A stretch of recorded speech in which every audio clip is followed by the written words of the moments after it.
자, 여러분, 하나님은 살아계시고 역사하십니다. 하나님 지금 이 자리에 우리와 함께 하시고 우리에게 복 주시길 원하십니다. 그 좋으신 하나님 은혜 사모하면서 이 자리에 나오신 여러분들을 예수님의 이름으로 환영하고 예수님의 이름으로 축복합니다. 자, 우리 서로를 향해서 축복의 인사 함께 하겠습니다. 빛이 있으라, 빛이 있으라. 이 시간 우리 생명의 빛이신 예수님이 여러분들의 심령에 충만하게 임하시길 예수님의 이름으로 축원합니다. 영화 이 설국열차 몇 년 전에 나왔었죠. 그 영화를 배경을 보면 지구 온난화 문제를 해결하다가 지구가 오히려 꽁꽁 얼어붙게 됩니다. 그래서 새로운 빙하기가 찾아왔다 이런 설정을 하면서 영화를 풀어가는데 지구상의 모든 생명체는 다 멸망했습니다. 오직 월포드라는 사람이 개발한 이 무한동력 열차에 탑승한 사람들만이 살아남았다. 이런 설정을 가지고 그 영화를 끌고 갑니다. 이 영화 설국열차의 설정에서 중요한 개념은 이 월포드의 무한동력 기차입니다. 17년 동안 한 번도 멈추지 않고 달려왔고 이 무한동력 때문에 영원히 달릴 수 있다라는 이제 그런 이야기를 가정을 해서 이 영화를 진행하죠. 그 영화가 개봉되고 나서 영화에 대한 이야기를 하면서 많은 과학자들이 무한동력이라는 설정이 사실은 이 현실에서는 불가능하다. 핵융합 반응을 이용하면 뭐 어느 정도 비슷하긴 하겠지만 이것 자체가 굉장히 실현되기 어려운 것이다라고 이제 이야기를 합니다. 사실 설국열차에서 무한동력 기차는 인간의 소망을 나타내는 그런 상징적인 대상이 되죠. 화석 연료를 통해서 동력을 얻으려다가 지구 환경이 다 파괴돼 버렸어요. 인간이 자기 삶을 영위하려면 막대한 에너지가 필요한데 무한한 에너지를 어디선가 공급받을 수 있다면 그것처럼 귀한 게 어디 있겠습니까? 근데 그 무한동력 기차를 설정한 설국열차라는 그 영화 내에서도 스토리가 진행됨에 따라서 나타나는 문제는 뭐였냐면 무한동력 기차가 점점 노후화되는 거예요. 그리고 효율이 떨어지는 문제가 발생을 하게 되고 그것 때문에 이제 이 영화의 이제 사건들이 진행이 되는 것을 이제 이야기를 하고 있습니다. 인간들은 다 더 이상 에너지를 투입하지 않아도 되는 그런 무한 동력을 꿈꿉니다. 그런 거 있으면 얼마나 좋겠나. 그렇게 생각을 하지만 또 미래에 어쩌면 그런 무한 동력을 얻을 수 있을지도 모르겠지만 과학자들이 또 공통적으로 지정하는 것은 무한 동력이 있다 할지라도 그것을 발생시키고 또 그것을 전달하는 기계의 내구성 자체가 영원할 수가 없다라는 거예요. 모든 것은 낡아지고 노후화되기 때문에 처음과 같은 똑같은 상태를 유지하는 그런 것들은 있을 수가 없다라는 것이죠. 우리 신앙의 영역에서도 우리는 사실은 무한 동력을 꿈꿉니다. 한 번 에너지 투입하고 나면 더 이상 내가 에너지 투입하지 않아도 되는 그런 영속적인 신앙 상태가 유지되기를 성도들은 원합니다. 한 번 훈련 받으면 더 이상 훈련 받지 않아도 될 것 같고 한 번 은혜 받으면 영원히 그 뜨거움이 유지되기를 원해요. 그런데 그런 것은 현실에 존재하지 않아요. 신앙생활에 있어서도 무한 동력은 없습니다. 복음이 문제가 아니라 전달하는 인간이 자꾸 낡아지고 후퇴하기 때문에 하나님의 은혜가 약해서가 아니라 하나님의 은혜가 강력해도 죄가 많고 나약한 인간은 그 복음의 열정, 그 은혜를 계속해서 간직한다라는 것이 어렵다라는 이야기예요. 그래서 신앙생활의 동력은 수시로 주님과의 만남을 통해서 충전되어져야 되는 영역이지 한번 충전되면 영원히 존재하는 그런 개념이 절대로 아닙니다. 특별히 교회를 섬기는 사역자들한테 있어서 사역을 제대로 감당하기 위해서는 일하면 일할수록 영적인 에너지도 소모됩니다. 그렇기 때문에 주님과의 만남이 내가 주님을 섬기면 섬길수록 더 주님과의 만남이 필요하고 주님과의 만남이 자주 있을 뿐만 아니라 깊게 이루어질 필요가 있습니다. 오늘 우리가 읽었던 말씀에서 주님은 선한 청지기가 되어서 서로 봉사하고 교회를 섬겨라 라고 말씀하고 있는데 11절 말씀을 보게 되면 선한 청지기로서 섬기려면 두 가지 상황을 염두에 둬야 된다라고 이야기합니다. 자, 우리 말씀 읽었지만 다시 한번 말씀 읽겠습니다. 만일 누가 말하려면 하나님의 말씀을 하는 것 같이 하고 누가 봉사하려면 하나님이 공급하신 힘으로 하는 것 같이 하라. 이는 범사에 예수 그리스도로 말미암아 하나님이 영광을 받으시게 하려 함이니 그에게 영광과 권능이 세세에 무궁하도록 있느니라. 아멘. 첫 번째 이야기합니다. 말할 때 하나님의 말씀을 하는 것 같이 해라. 그리고 두 번째 이야기하죠. 봉사할 때, 교회에서 사역을 하고 섬길 때 하나님이 공급하시는 힘으로 주님을 섬기는 것처럼 해라라고 이야기합니다.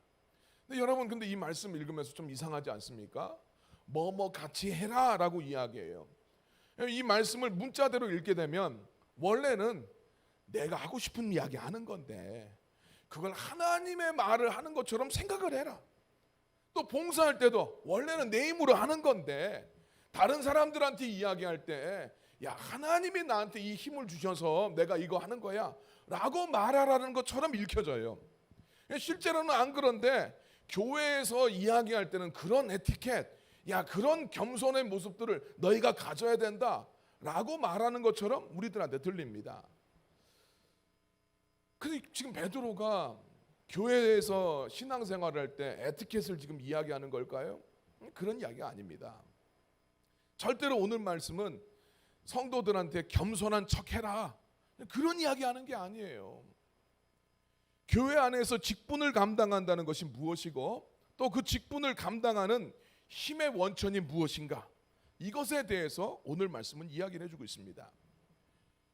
첫 번째로 베드로 사도가 권면하는 것처럼 만일 누가 말을 하려면 하나님의 말씀을 하는 것 같이 해라라는 말씀은 기본적으로 설교자들한테 주시는 말씀이죠. 너희가 주님의 말씀을 전할 때 하나님의 말씀만 분명하게 전해야 된다라는 말씀이에요. 목회자들이 하나님의 말씀을 증거할 때 하나님 말씀 전해야 되지 자기 생각, 자기 주장, 세상적인 거 이런 거 전하면 안 된다는 말씀이죠.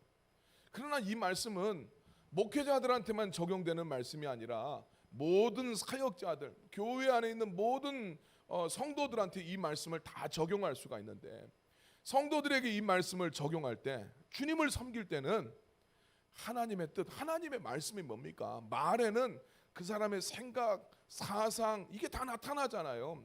누구의 이야기를 들어보면 겉으로 봤었을 땐 모릅니다. 그런데 이야기를 들어보면 그 사람 속에 뭐가 들어있는지를 알 수가 있어요.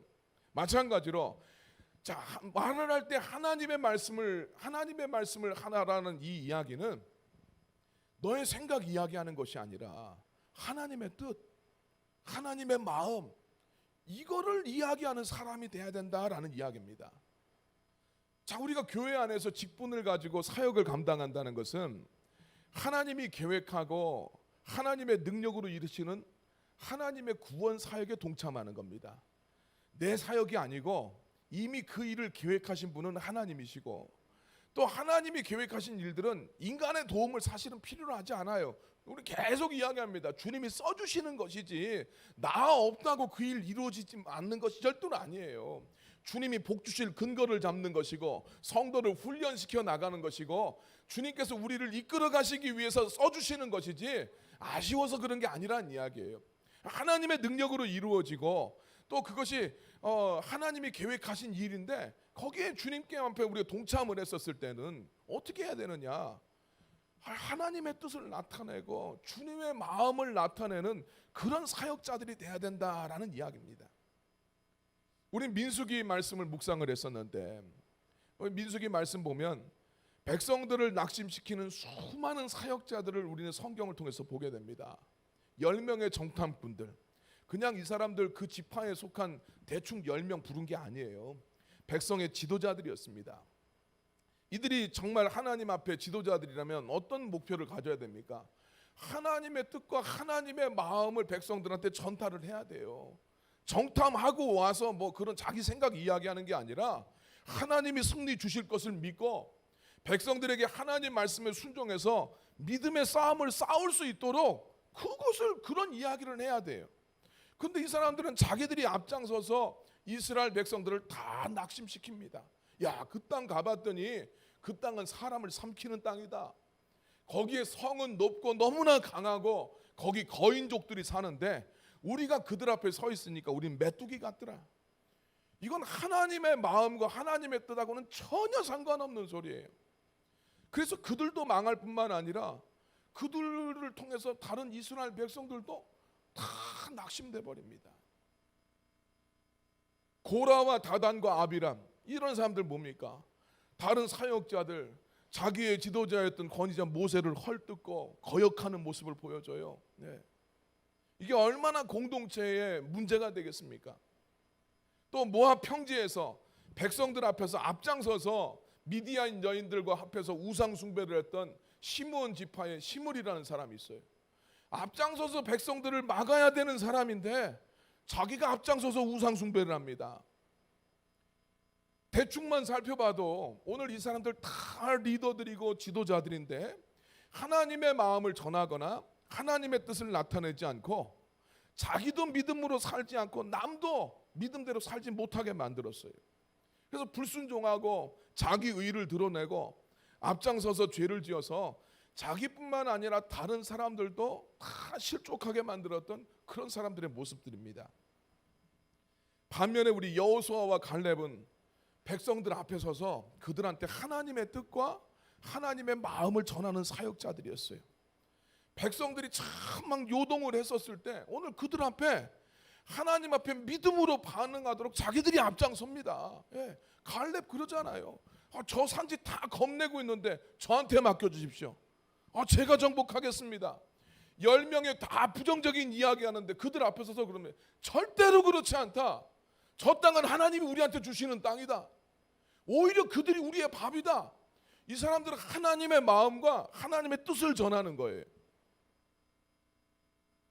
그리고 또 주의 종 모세의 편에 서서 그 입장을 대변하고 그와 함께 동역합니다.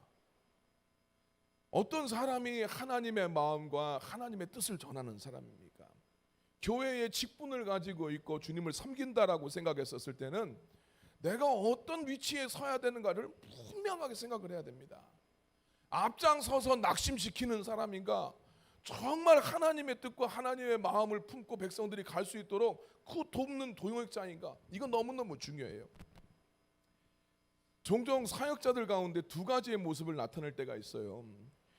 교회에 어려움이 닥쳤을 때 어떤 사람들은 사역자이면서도 굉장히 방관자적인 태도를 취하거나 자기의 문제로 전혀 생각하지 않는 사람들이 있습니다. 이거 올바른 태도가 절대로 아니죠. 교회에서 직분을 맡는다라는 것은 그 책임과 그 짐을 함께 짓는다는 거예요. 아버님 교회에 제가 어렸을 때, 이제 이건 제가 나중에 크고 나서 이야기를 들었죠. 아버님 교회에서 저 어렸을 때 사택을 새로 지어요. 처음에는 쉽게 시작을 했어요. 남자 성도님들이 막 나오게 되고 이러니까 그들이 함께 어울릴 수 있는 공간이 필요하니까 방 하나 짓자라고 했던 게 사택이 너무 낡았으니까 사택을 새로 짓자는 이야기로 나갔어요. 그러다 보니까 처음에 생각했던 예산보다 예산이 많이 상승하게 됐지요. 그리고 점점 그래서 이제 그때 자재값도 뜨고 막 그랬어요. 그랬더니 그 한 장로님이 그러는 거예요. 우리 교회 망했네, 우리 교회 망했네, 망해버렸네, 이런 소리를 하는 거예요. 어떤 성도는 목사님 기도를 하는데 교회 재정 문제를 생각하니까 정말 마음이 아픕니다. 목사님 힘내세요. 그러면서 자기가 꼬깃꼬깃 모아둔 돈을 가지고 헌금하는 권사님도 있는데 이 장로님이 우리 교회 망했네, 우리 신직교회 망해버렸네, 그렇게 막 소리를 치고 막 이런다는 거예요. 누가 사역자냐는 거예요. 누가 낙심시키는 사람이고 누가 하나님의 마음과 뜻을 가지고 함께 공동체를 아우르는 사람입니까? 교회의 직분자로서 어떤 사역을 맡게 되었을 때 사역을 감당하는 문제가 순탄치 않을 수도 있어요. 교회에 문제가 생기고 어려움이 생겼을 때 함께 기도하고 이 문제를 품고 대안을 찾고 동역하기 위해서 직분자 세우는 거 아니겠어요? 반대로 어떤 경우에는 사역을 감당하면서 이 구분이 안 가는 거예요. 굉장히 이제 자기 일로 생각이 되다 보니까 문제가 생길 때 이 답답한 마음에 자기의 생각과 감정을 막 이제 내세우는 경우가 있습니다. 그것 때문에 갈등이 야기되고 또 불필요하게 다른 사람들을 공격하고 비판적인 자세를 취할 수가 있어요. 그런데 잘 알아야 됩니다. 사역은 내가 하는 게 아니에요. 주님이 하시는 거예요. 내 뜻대로 된다고 해서 꼭 선한 결과가 나온다는 보장도 없어요. 제가 몇 번 말씀드렸습니다. 우리 교회 부지를 정하면서 이쪽 블록 안에서 정하는데 내 뜻대로 안 된 게 얼마나 감사한지. 내 뜻대로 된다고 해서 좋다는 보장이 없어요. 그래서 거기에 대해서 막 꼭 이렇게 해야 된다, 막 혈기 내고 이런 것이 아니라 정말 그럴 때도 하나님의 뜻이 어디 있는가, 하나님의 뜻을 찾아보려는 자세를 가져야 돼요. 하나님 마음 생각하고 또 하나님의 뜻이 어디 있을지 알아보면서 내 말과 내 사역을 통해서 내가 드러나는 것이 아니라 하나님의 뜻이 드러날 수 있도록 말하고 사역할 필요가 있어요.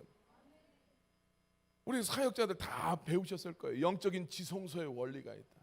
손대지 말아야 되는 데가 있어요.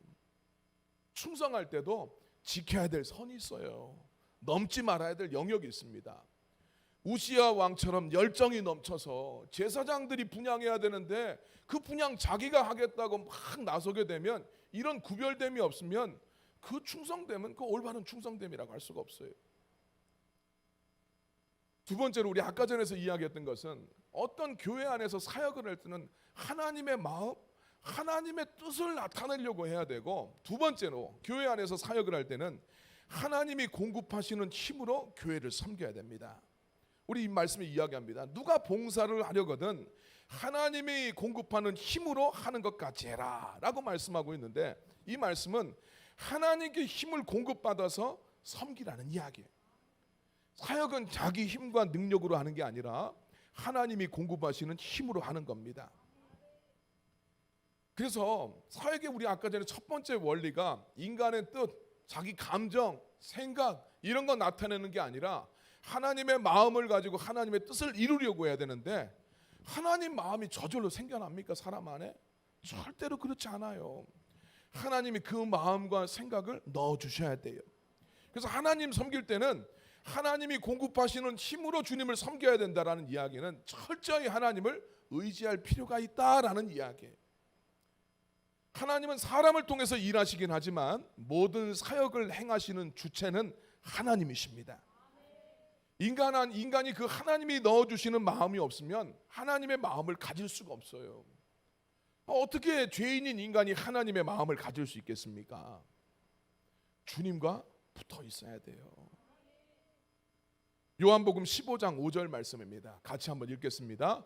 나는 포도나무요 너희는 가지라. 그가 내 안에 내가 그 안에 거하면 사람이 열매를 많이 맺나니 나를 떠나서는 너희가 아무것도 할 수 없습니다. 아멘. 자, 그래서 우리가 하나님의 마음과 뜻을 나타내는데 사역의 목적이 있다라고 생각했을 때 필연적으로 모든 사역자들은 하나님을 의지하고 하나님과 붙어 있어서 그분의 마음과 능력을 공급받아야 돼요. 그리고 나의 연약함을 고백하고 하나님의 도우심을 간구하면서 주님과 만나고 주님과 친밀해지는 시간이 필연적으로 필요합니다. 영적으로 어두운 사람들은 이런 소리 하면 무슨 소리인지 전혀 알지를 못합니다. 하나님 앞에 의지해서 주님이 주시는 마음 받아야 된다. 주님 주시는 능력으로 사역을 해야 된다. 이게 그건 무슨 소리냐, 이렇게 생각할 수 있는데, 이 비밀을 모르면 사람들은 주님의 일을 하면서도 어떻게 하든지 자기를 드러내는 데 관심을 갖게 됩니다. 하나님과 마음과 또 그분의 뜻하고는 상관없이 자기가 생각하고 자기가 추구하는 기준 안에서 일을 추진하고 하나님의 능력도 의지하지 않아요. 이렇게 사역을 하면 심각한 문제가 나타나는데, 그거는 하나님과의 그 친밀함을 상실해버리는 문제를 겪게 됩니다. 하나님하고 친밀함을 상실해버리면 인간은 말할 수 없는 내적인 공허함을 느껴요. 이건 신앙생활을 안 해서가 아니라 신앙생활 열심히 해도 교회에 남아도 하나님과의 그 친밀함이 없으면 그 속이 그냥 공허해집니다. 인간 심령에는 하나님으로만 채워질 수 있는 하나님의 자리가 있어요. 근데 하나님과의 친밀함을 상실하면 이게 어떤 방식으로든지 채워지질 않습니다. 특별히 사역을 하는 사람들이 주님의 일을 하면서 하나님 아버지와의 친밀함을 상실해버리면 그 영적인 허기가 훨씬 더 커집니다. 사역을 하게 되면 영적인 소모가 돼요. 영적 에너지가. 가만히 있는 게 아닙니다. 그러면 영적인 에너지가 소모되는 만큼 주님 앞에 더 채워져야 되는데 하나님 아버지와의 친밀함이 없으니까 채워지지가 않습니다. 그러다 보니까 사역을 하면 할수록 더 공허하고 더 힘들고 내 속이 자꾸 허하니까 뭐합니까? 다른 걸로 채우는 거예요. 여러분, 물컵에 물이 가득 차 있으면 공기도 들어갈 수 없을 정도로 가득 채워져 있으면 아무것도 들어갈 수가 없습니다.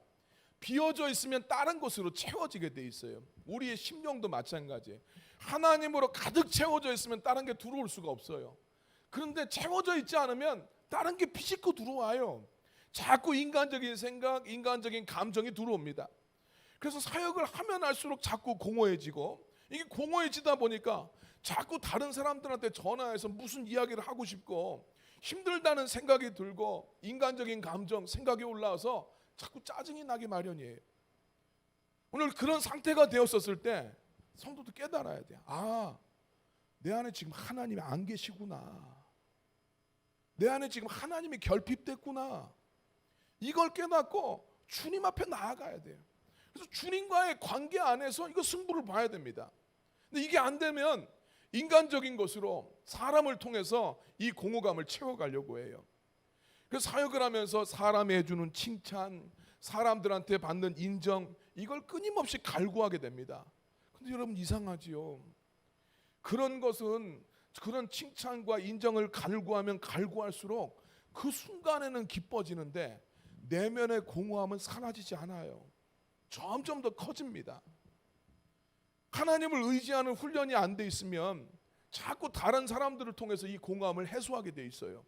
밤늦은 시간에도 이 사람 저 사람 찾아가서 자꾸 만나고 전화통 붙잡고 나 알아달라고 계속 그 이야기합니다. 나 알아달라고. 예. 그리고 나서는 꼭 적대자상을 만들어요.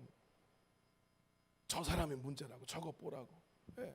미국에서도 트럼프가 대통령일 때 항상 그 백인 하층민들이 적대자상을 만들잖아요. 자기네 일자리가 없는 건 이민자 때문이라고 생각을 해요. 예. 너의 문제지 왜 그게 그 문제입니까? 그 이민자들 때문에 미국 사회가 얻는 그 유익이 얼마나 큰데 자꾸 적대자상 만듭니다. 야, 저 사람이 문제야. 야, 이게 이 교회 문제야. 자꾸 그런 이야기합니다.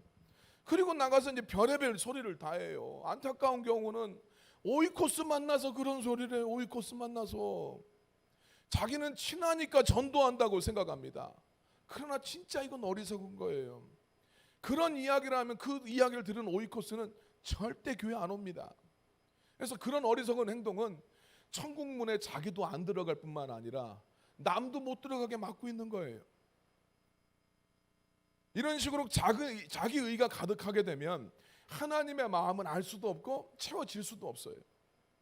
그럼 계속해서 불평과 원망을 쏟아내게 되고 악한 감정을 컨트롤할 수 없게 되니까 자꾸 불순종합니다. 사울 왕이 대표적으로 이런 사람이에요. 하나님과 나 사이의 친밀함, 하나님의 음성을 듣고 주님의 마음에 반응하는 것, 또 주님으로 채워지는 것, 여기에 대해서 이 사람이 깊이 들어가질 않아요. 그걸 상실하게 되니까 그 내적인 공허함, 그 두려움들, 이걸 채울 방법이 없습니다. 모든 사람, 다윗이 자기 사위가 돼요. 네. 그런데 다윗도 그렇게 못마땅해요. 그 막연하게 찾아온 두려움들, 사람들한테 인정받으려고 하잖아요. 하나님 앞에 순종 못하는 이유가 뭡니까? 사람들 때문에. 저 백성들이 전리품을 원하니까 하나님 앞에서 진멸해 드리지 못하는 거예요. 결국 그러다 이 사울이 망합니다. 요한복음 15장 6절 말씀입니다.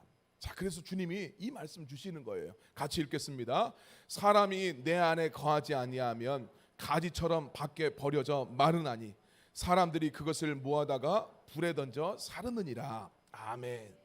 주님과의 이 친밀함, 그 관계, 하나님 아래서 공급받는 어떤 영적인 에너지가 충분하지 않으면 결국은 말라버립니다.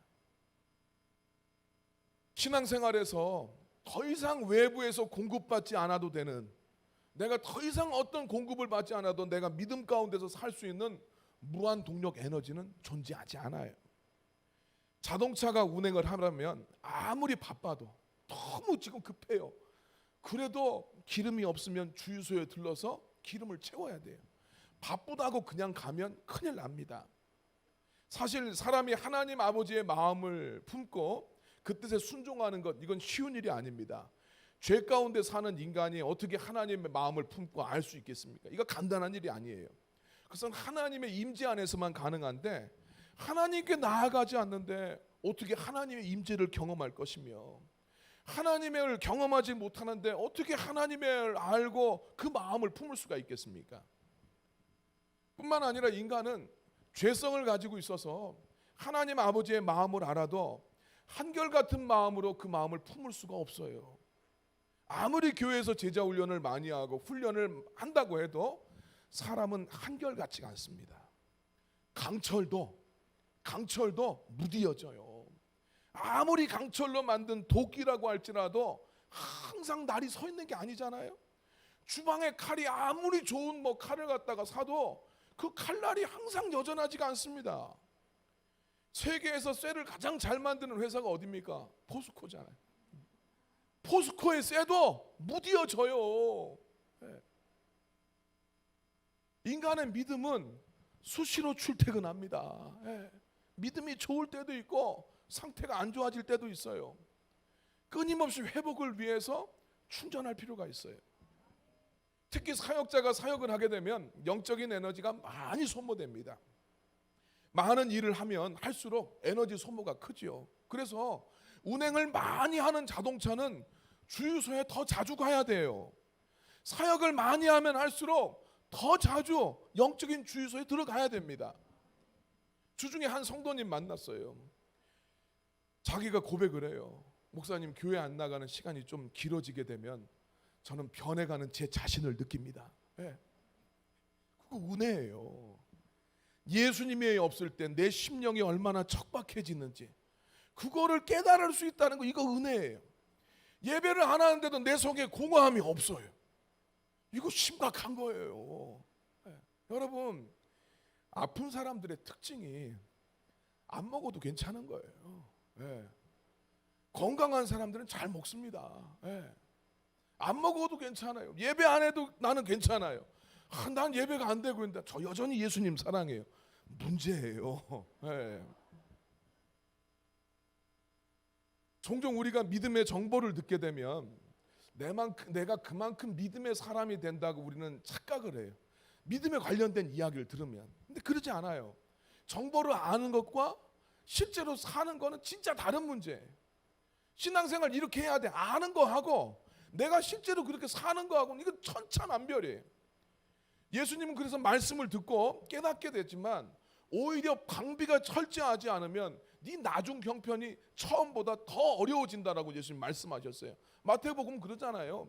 말씀 듣고 귀신이 쫓겨났는데 방비가 덜 돼 있으면 귀신이 다시 들어와요.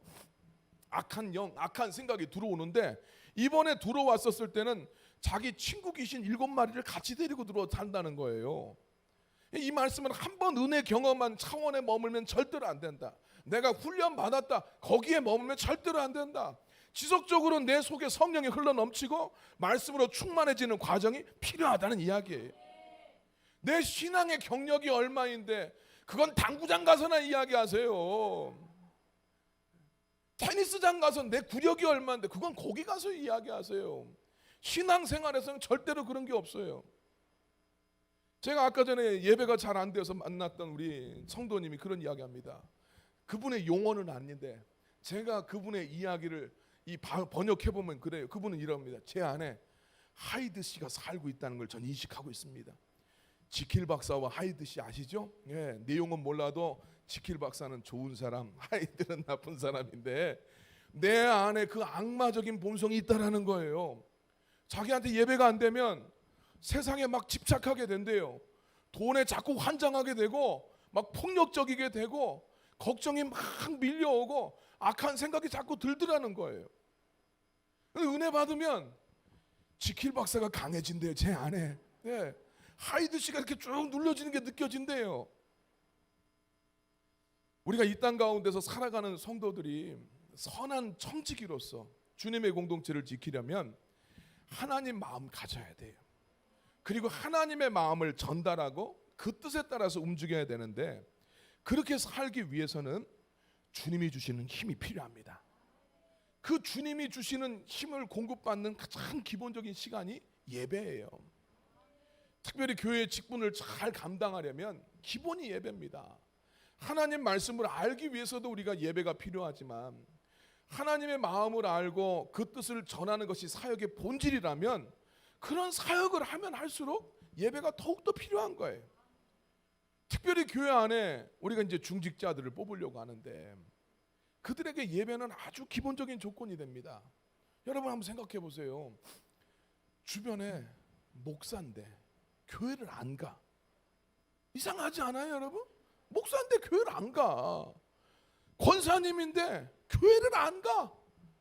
장로님인데 오늘 갈까 말까. 이상하다고 생각 안 하세요?